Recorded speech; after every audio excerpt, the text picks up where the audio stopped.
Yo, halo semuanya. Ketemu lagi dengan saya, Edwin. Setelah sekian lama saya belum upload, akhirnya upload juga ya. Nah, kali ini saya ingin membahas ya sesuatu hal yang sangat menarik. Eh, Sebuah kejadian, fenomena eh, gangster yang dilakukan oleh anak-anak STM di Thailand ya, di awal tahun 90-an dulu.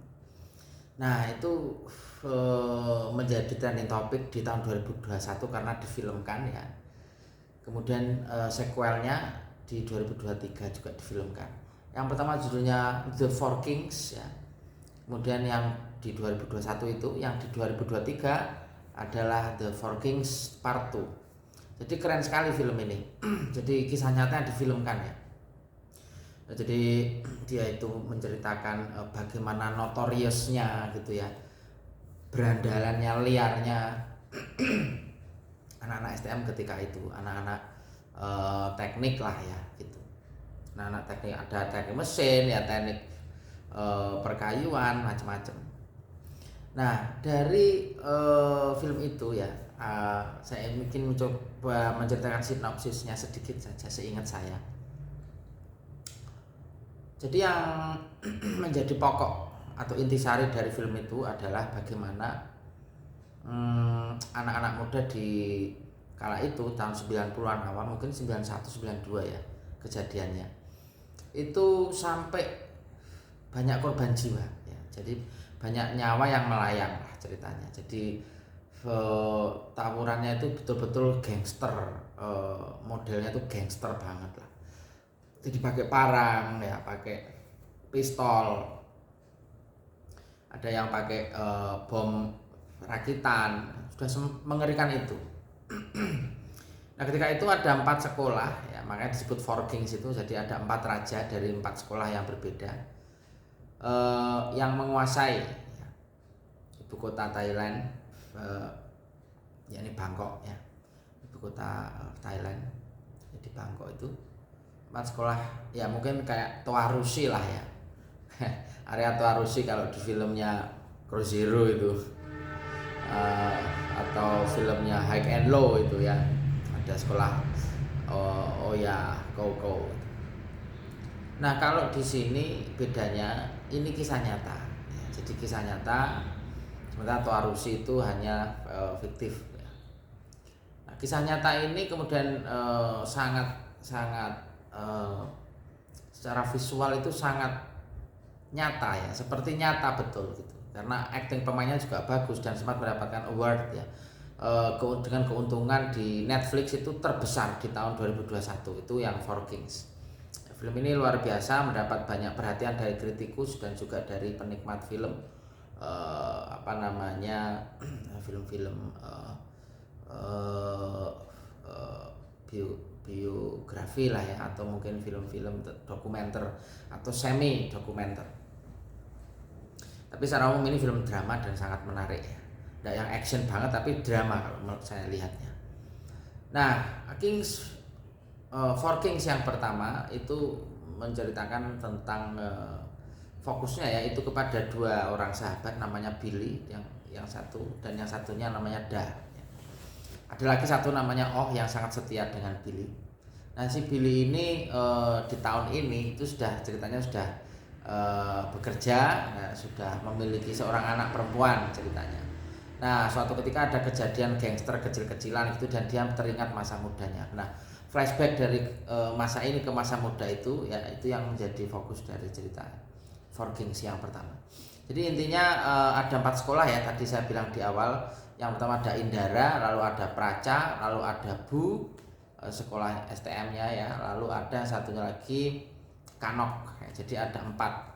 Jadi Indara, lalu Praca, Bu, dan Kanok. Nah, ini sangat terkenal sekali dan sangat mendominasi lah, sering menang gitu ya. Jadi mereka itu sering melakukan vandalisme ya, tawuran gitu ya, di bis gitu ya, di jalan-jalan, kemudian bahkan sampai di sekolah juga gitu ya. Nah, kadang mereka bawa golok ya, bawa pedang, bawa pistol, ada yang bom rakitan juga seperti tadi yang saya sampaikan di awal, dan itu sudah sangat mengganggu lah gitu ya. Nah, karena tidak seperti sekarang yang ada handphone ya untuk mengkontak bila ada kejadian seperti itu, untuk mengkontak pihak otoritas atau pihak berwajib gitu ya. Dulu itu banyak yang liar, betul-betul terjadi, dan sulit sekali untuk bisa lebih cepat ya ditangani seperti hari ini, sehingga banyak yang sudah banyak terluka, banyak korban baru di olah TKP atau baru diproses lah ya oleh pihak yang berwajib begitu. Nah, sehingga sangat liar sekali. Nah, Billy ini pada intinya adalah seorang yang sangat loyal gitu ya. Jadi inti dari Kingsford yang pertama kalau saya lihat itu adalah mereka itu menunjukkan eksistensi mereka sebagai seorang pelajar STM yang cenderung, yang condong dengan manship ya, atau dengan gentlemanship lah gitu ya. Jadi harus berani gitu ya sama orang, di dunia gangster itu harus keras gitu kan, gondrong, anti kemapanan ya, gondrong orangnya, berkumis gitu. Jadi tidak mau yang ini, dia menunjukkan ke lelaki-lelakiannya ya, sebagai seorang cowok itu. Nah, lantas inti berikutnya adalah bagaimana mereka itu sangat solid ketika ada ancaman dari sekolah lain ya, atau STM lain yang menantang mereka. Nah, sangat solid sekali, luar biasa, dan itu menunjukkan kelebihan ya dari persahabatan anak-anak STM kala itu. Nah, tentu saja ini menarik karena pada akhir cerita gitu ya, yang menjadi korban adalah teman Billy sendiri ya, yaitu Da namanya ya. Dia menjadi jadi saling balas dendam begitu, hingga akhirnya Da ini menjadi korban gitu dan meninggal dunia. Padahal di saat itu Da ini sudah menjalin hubungan ya, sudah berpacaran dengan seorang gadis gitu ya, terus ternyata sudah mengandung. Nah, ceritanya. Nah, sebagai seorang kawan yang sangat solid dan sangat menghormati ya temannya si Da ini ya, Billy sangat menghormati dengan si Da ini. Akhirnya si anak ini diadopsi oleh Billy dan sudah menjadi anaknya sendiri. Jadi cewek yang di awal tadi yang saya sampaikan sudah punya menjadi anaknya si Billy, itu adalah anaknya Da. Jadi putri dari rekannya sendiri ketika STM, itu ceritanya. Dan si ibunya ini pindah ke luar negeri, sudah tidak tahu kabarnya ya. Itu yang membuat ada sebagian memori gitu ya, yang kurang suka gitu terhadap anak STM. Nah, memori ketidaksukaan itu menjadi poin berikutnya di Four Kings yang part 2. Four Kings part 2 ini melanjutkan cerita, tapi untuk siswa STM sekolah lain, yaitu sekolah Kanok ya, dan sekolah Bu ini ya. Bu Carapon atau kepanjangannya saya lupa ya, pokoknya Bu gitu ya, yang satunya Kanok. Nah, Kanok ini yang dulu sempat berhubungan dengan Praca ya, sekolahnya Billy ini, dan sempat sering bertarung lah mereka, sering tawuran. Yang paling sering itu mereka berdua. Tapi Bu ini adalah oposisi ya, yang dia ini tidak begitu banyak konflik dan kedua, tapi yang di film Four Kings ini ditampilkan secara eksplisit ya, bagaimana Bu dan Kanok ini sangat bermusuhan sekali, bahkan saling balas dendam dan mengerikan ya. Nah, inti cerita dari yang kedua ini ya sama seperti yang pertama, ada ketidaksukaan atau dendam, kebencian yang tidak bisa tersalurkan terhadap anak-anak STM yang melakukan vandalisme seperti itu. Nah, sehingga yang kedua ini yang menjadi fokusnya, yang memiliki dendam kebencian itu adalah Yat namanya. Yat ini memiliki kakek, yang kakeknya ini menjadi korban yang sudah dari tawuran-tawuran yang terjadi di luar gitu ya. Jadi anak-anak STM itu sering tawuran dan kakeknya ini menjadi korban lah ceritanya dan akhirnya lumpuh. Yat ini berjuang sekuat tenaga, akhirnya dia putus sekolah, dia juga melakukan transaksi-transaksi gelap gitu ya. Dan seorang preman gitu ya, dia juga kemana-mana bawa parang, bawa pistol gitu karena di tahun itu mungkin ya betul-betul hanya rely on barang-barang itu ya untuk keamanan gitu ya. Kalau dulu, nah, sekarang ada whistleblower, ada telepon, ada WA, itu kan cepat sekali ya informasi tentang kriminal gitu. Nah dulu itu kalau di Four Kings itu memang cenderungnya adalah mereka mengarah ke crime gitu ya, sudah betul-betul bukan anak nakal tapi betul-betul yang gangster gitu ya. Jadi bukan hanya menyerang musuhnya tapi kadang juga mengenai orang lain gitu di sekitarnya. Nah akhirnya terjadi banyak sekali konflik ya ceritanya di Four Kings yang dua ini, hingga akhirnya ada juga balas budi, ada juga saling menopang satu sama lain sesama ini dan berkelahi gitu ya, hingga akhirnya ada korban lah istilahnya. Tapi ada satu hal di situ yang menarik, bahwa secara psikologis ada sasaran-sasaran bidik ya, atau sasaran-sasaran tembak yang dijadikan lesson learn ya, yang dijadikan pelajaran bagi penontonnya. Itu sama saya ya, yakni bagaimana peran orang tua itu dalam mendidik anaknya sehingga tidak terjerumus ya atau tersesat gitu ya ke miras ya, yang hingga akhirnya miras itu mengarahkan ke hal-hal negatif seperti perkelahian ya, gangster gitu ya, mungkin penyerangan begitu, vandalisme dan lain sebagainya gitu. Nah itulah hal yang saya kira salah satu yang menarik ya. Jadi ada scene atau adegan-adegan yang menunjukkan efek psikologis itu gitu. Nah pada akhirnya si namanya Yat ini ya, Yat ini yang tadi memilih dendam kebencian itu akhirnya membuat penghakiman sendiri terhadap anak STM. Pokoknya dia benci lah gitu ya, hingga akhirnya dia memotong tangan salah satu anak STM. Dan ternyata itu adalah anak Bu ya, dan pemimpinnya Bu itu namanya Beng, itu adalah teman kecilnya si Yat ini. Nah Beng ini punya kakak yang sangat mencintainya, sangat menyayanginya dan siap berkorban apapun demi Beng, namanya Bung ya. Cewek tapi ya kakaknya. Cuman karena ya lagi-lagi kondisi sosial dan ekonomi ini membuat mereka liar ya seperti itu. Four Kings pertama juga begitu, mereka tidak begitu kaya, dan yang ini lebih parah lagi, mereka itu dari golongan menengah ke bawah, betul-betul dari kaum marginal begitu kira-kira, dari kaum marginal mereka kebanyakan yang di capture itu ya.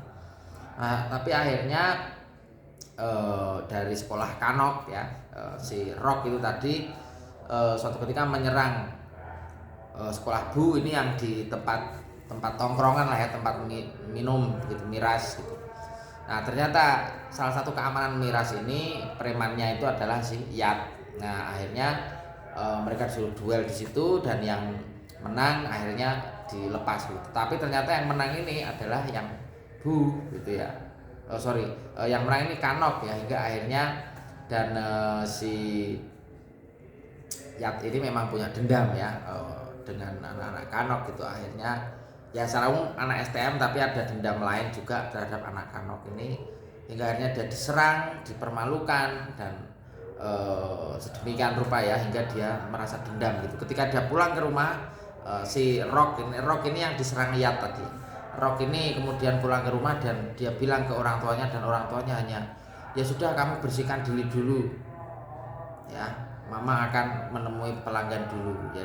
Dia merasa dinomor dua kan oleh orang tuanya, sehingga memutuskan untuk menghakimi sendiri Yat ini. Nah di sisi lain si Beng ini yang akhirnya tahu bahwa Yat itu memotong tangan dari rekannya itu, akhirnya juga berdebat lama ya. Akhirnya mereka pukul-pukulan, berkelahi gitu, tapi akhirnya ya dia memaafkan gitu ya. Akhirnya mereka bilang bahwa kita sudah selesai, tidak ada lagi hubungan, lupakan masa lalu kita. Nah Yat itu muncul aslinya dia, bahkan seorang preman seperti Yat itu akhirnya dia menangis terseduh-seduh di depan kakeknya yang lumpuh tadi. Tetapi semenit kemudian ketika Yat keluar rumah untuk membersihkan halaman depan rumah, Rock datang dengan menembakkan peluru dari pistol yang dibawanya sehingga membuat nyawa Yat melayang. Beng datang sudah telat, Rock sudah lari gitu ya, sudah pergi begitu. Nah itu salah satu contoh betapa mengerikannya ya. Jadi dendam-dendaman itu yang membuat jalan liarnya anak-anak tawuran STM kala itu menjadi begitu panjang gitu ya. Notorious way lah istilahnya ya. Rowdy, anak-anak yang rowdy gitu ya. Nah di akhir cerita si Beng ini akhirnya menyampaikan ke rekannya yang tangannya menjadi korban tadi oleh tebasan Yat. Dia bilang bahwa yang telah menebas tanganmu ini sudah mati gitu ya. Akhirnya datang ke pemakamannya, dan di akhir cerita datang juga Billy ya. Dan ceritanya ketika dia ditanya apa kamu tidak apa-apa gitu ya. Billy darahnya dari Praca ya, sekolah salah satu Four Kings lah, salah satu dari 4 sekolah gangster ini, STM gangster ini. Akhirnya dia datang lalu bilang begini, seandainya dia masih hidup dia pasti akan melakukan ini juga. Jadi berilah kasih kepada musuhmu ketika berada di situasi berduka. Berilah perhatian. Walaupun kita musuh di jalanan, tetapi kita adalah saudara dalam kemanusiaan. Luar biasa sekali. Tapi ada satu pesan di akhir cerita yang ingin disampaikan oleh sutradaranya atau penulis ya, scriptwriternya, yaitu bahwa film tersebut didedikasikan untuk para korban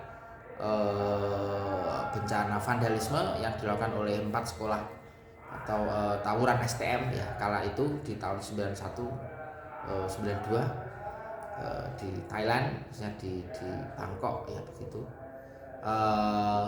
agar orang-orang berpikir atas dampak negatif yang akan terjadi apabila mereka melakukan hal-hal buruk. Selalu ada konsekuensi dari setiap tindakan yang dilakukan. Saya kira itu menarik sekali dan terima kasih. Semoga bisa memberikan sudut pandang lain di weekend ini. Terima kasih sudah menyimak dan menyaksikan. Saya Edwin dari Surabaya. Sukses, salam sehat selalu, sukses selalu teman-teman. Yuk, bye.